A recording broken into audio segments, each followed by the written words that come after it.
Bismillahirrahmanirrahim. Assalamualaikum warahmatullahi wabarakatuh. Perkenalkan, nama saya Muhammad Andar Setiawan, NIM P3E122060, jurusan D3 Statistik, Program Pendidikan Vokasi Universitas Halu Oleo, Angkatan 2022. Video ini saya buat untuk memenuhi tugas mata kuliah Teknologi Informasi dengan dosen pengampu Bapak Natali Ransih dengan tema Pengantar Teknologi Informasi.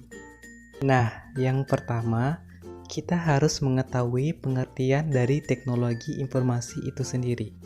Pengertian teknologi informasi dilansir dari Wikipedia. Teknologi informasi adalah istilah umum untuk teknologi apapun yang membantu manusia dalam membuat, mengubah, menyimpan, mengomunikasikan, dan atau menyebarkan informasi. Teknologi informasi menyatukan komputasi dan komunikasi berkecepatan tinggi untuk data, suara, dan video. Adapun contoh dari teknologi informasi bukan hanya berupa komputer pribadi, tetapi juga telepon, televisi, peralatan rumah tangga, elektronik, peranti genggam modern misalnya ponsel, dan lain-lain. Bisa dilihat dari gambar berikut. Materi selanjutnya, komponen dari teknologi informasi adalah sebagai berikut. Yang pertama, hardware atau perangkat keras. Yang kedua, software atau perangkat lunak. Yang ketiga, brainware atau kecerdasan yang ada pada manusia atau pengguna. Dan yang terakhir, data, informasi, dan pengetahuan. Berikutnya, saya akan menjelaskan tentang fungsi dari teknologi informasi. Fungsi dari teknologi informasi yaitu yang pertama, menangkap atau capture. Fungsi teknologi informasi ini dapat menyusun catatan terperinci dari berbagai kegiatan, misalnya terima input dari keyboard, pemindaian mikrofon, dan lainnya. Yang kedua, mengolah atau processing. Fungsi teknologi informasi ini dapat memproses input data yang diterima kemudian dikonversi menjadi informasi baru. Pemrosesan data ini dapat berupa konversi analisis perhitungan untuk menggabungkan berbagai bentuk informasi dan data.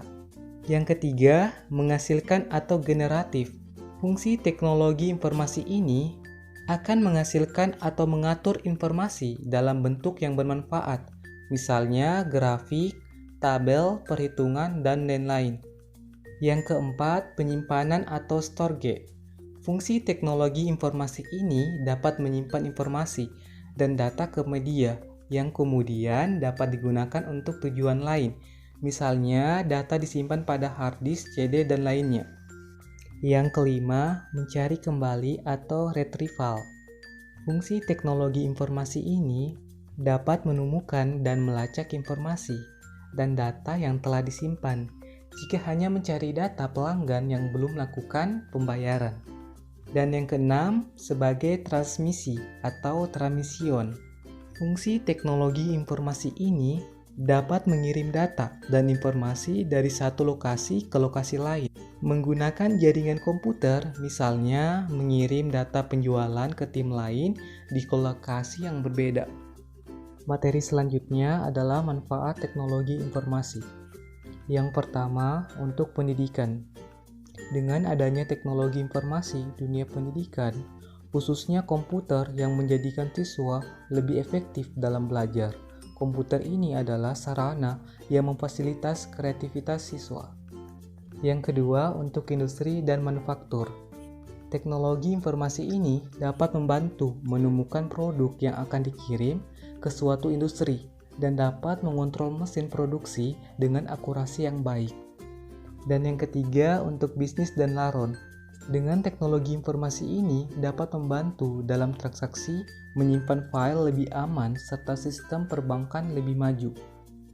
Yang keempat, untuk militer. Dengan teknologi informasi yang canggih, tentu saja dapat digunakan untuk menavigasi kapal selam, mengendalikan pesawat terbang angkasa, menggunakan tumbuh di atas tanpa kemudi. Yang kelima, untuk hiburan dan permainan. Teknologi informasi ini dapat digunakan untuk membuat animasi iklan, grafik, dan audiovisual menjadikan sudah lebih baik dan lebih menarik. Yang keenam, untuk domain kriminal. Teknologi informasi ini dapat membuat iritasi penyelesaian masalah oleh pihak berwenang yang dapat dengan mudah mendeteksi pelanggaran untuk alasan lalu lintas hidup jari. Yang ketujuh, untuk teknik dan pengetahuan. Teknologi informasi ini juga dapat digunakan untuk mempelajari struktur tanah angin dan cuaca yang dapat membantu menghitung. Yang kedelapan, untuk kedokteran. Teknologi informasi ini dapat digunakan untuk mendiagnosis penyakit yang mengambil gambar semua organ dalam tubuh dengan komputer. Dan yang terakhir, yang kesembilan, untuk pemerintah. Sebagai informasi ini dapat diterapkan pada pemrosesan data dan informasi yang ditujukan untuk publik dan dapat meningkatkan hubungan antar pemerintah dan rakyatnya. Baiklah, itulah penjelasan tentang teknologi informasi dari saya. Sebagai penutup, saya ingin mengutip pernyataan dari Walt Disney. Ia mengatakan semua impian pasti bisa Anda wujudkan jika Anda memiliki keberanian untuk mengejar mereka. Artinya, jika Anda punya impian, maka genggam impian tersebut. Yakini dan kejar, percayalah bahwa impian Anda pasti bisa Anda wujudkan. Sekian dan terima kasih. Wassalamualaikum warahmatullahi wabarakatuh.